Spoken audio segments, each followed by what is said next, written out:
After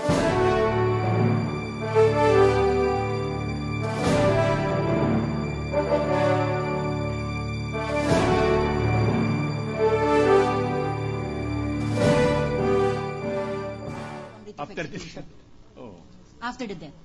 Oh. Now, one final point, just to make things very clear. Madam Witness, you said a while ago that the motion for reconsideration was denied. And this is in the order of the court dated September 2, 2002. Tama Admitted. po? Admitted, Your Honor. Admitted. Now, kanina sinabi nyo rin na nagbigay ako sa inyo ng mga dokumento na nagsabi na August, si Ana Basa sinabi yung tatay niya namatay. At sinabi rin mismo to ni Cristina Corona na ang uncle niya ay namatay. This date is on August 29, 2002. I think the last question I will pose on you is very, very simple. Does the date of August 29, 2002 come before the date of September 2, 2002, which is the date when the order of the motion for reconsideration was resolved? It's a matter of judicial note. If Your Honor, please, that's a matter of This is a very judicial simple notice. question. Let the witness answer. Yes, ma'am. Then we have no further questions for this witness, Your Honor. Oh, recross. No redirect, Your Honor. Redirect. Okay. The witness. Are there no more questions? No redirect, Your Honor. All right. The witness is discharged. Thank you, Your Honor. Next witness. We call our next witness to the stand, Your Honor, Mr. Joseph Bisnar, Sheriff of Branch 216 of the RTC of Quezon City.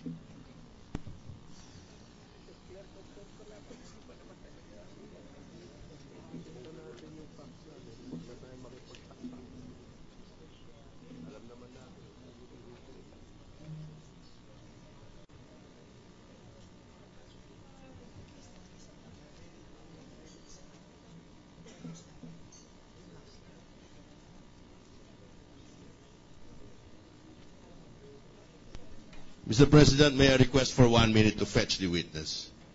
Granted. Thank you.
Mr. Witness, please rise.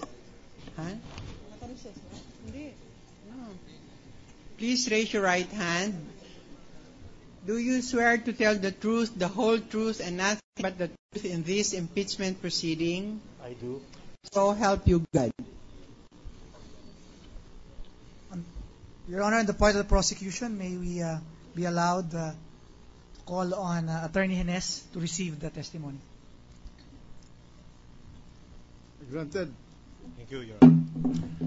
Your Honor, again, I would like to present Mr. Bisnar in order to establish the execution of the decision testified to by the previous witness.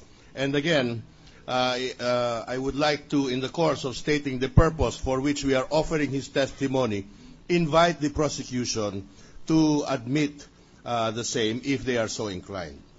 The testimony of this witness is being offered for the purpose of establishing that a writ of execution was issued in criminal cases Q96-68147 and Q96-68148 by the Regional Trial Court of Quezon City, Branch 216. What's the pleasure of the prosecution? We admit, Your Honor, but subject to cross-examination on the implementation of the writ of execution. All right.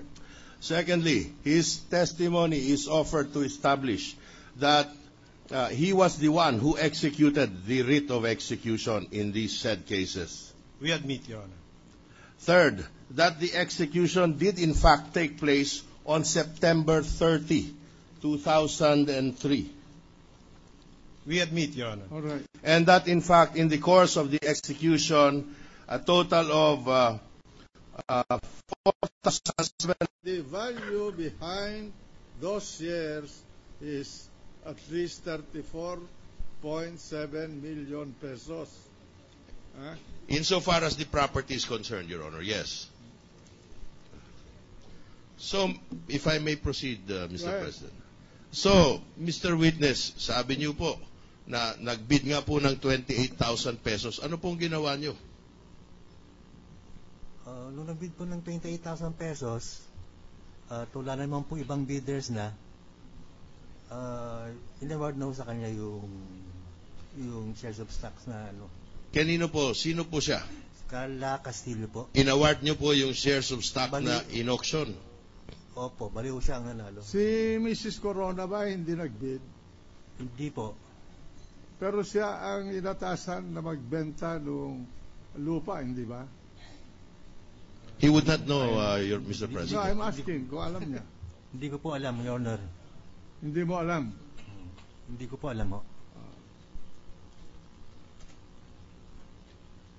Okay, go ahead. Thank you, Your Honor. Magatapos pong na-award sa kanya, ano pong ginawa niyo? Ayun. Matatanong. Nag-issue po ako ng receipt on behalf of Mrs. Corona. Oho. Yun nga po, ginawa ko yung receipt po at tapos pinirma.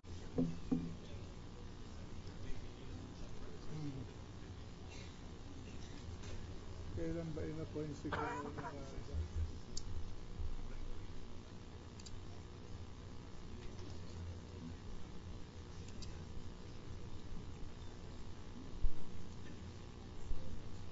Now, to buttress, if Your Honor, please, may we go a little further with the kind permission of the court?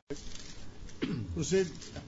Your Honor, please, may we invite the attention of the Honorable Court, Your Honor, that Rule 57 is strictly applicable only in cases of preliminary attachment. The formalities therein referred to refers to attachment. And what we have in question now is not an attachment, but a levy under execution. So the formalities required by Rule 57 does not apply in cases of execution, Your Honor. That is our point, Your Honor. That is why I'm asking the counsel to answer you. So Yes, that, Your Honor. Thank you, Your Honor. It is found, Your Honor, in Section 9, execution of judgments for money, how enforced. And this is under paragraph B, satisfaction by levy, Your Honor. And I direct, Your Honor, the attention of the esteemed counsel of the defendant on subparagraph 4, Your Honor, and it states, I read it for the record, real property, stocks, shares, debts, credits, and other personal property or any interest in either real or personal property may be levied upon in like manner and with like effect as under a writ of attachment. all right. Oh. So maybe Justice Cuevas have forgotten his rules, Your Honor. I have been teaching the subject for no less than 3 decades, Your Honor. And the law is very, together with the jurisprudence on the point, is very specific. You do not apply the rule on attachment. What the law simply means by the levy could be effected similar to that of attachment is merely an analogy of the process that will have to be undertaken. But definitely, attachment, the rules on attachment does not apply in execution. At any rate, this will be evaluated by the court.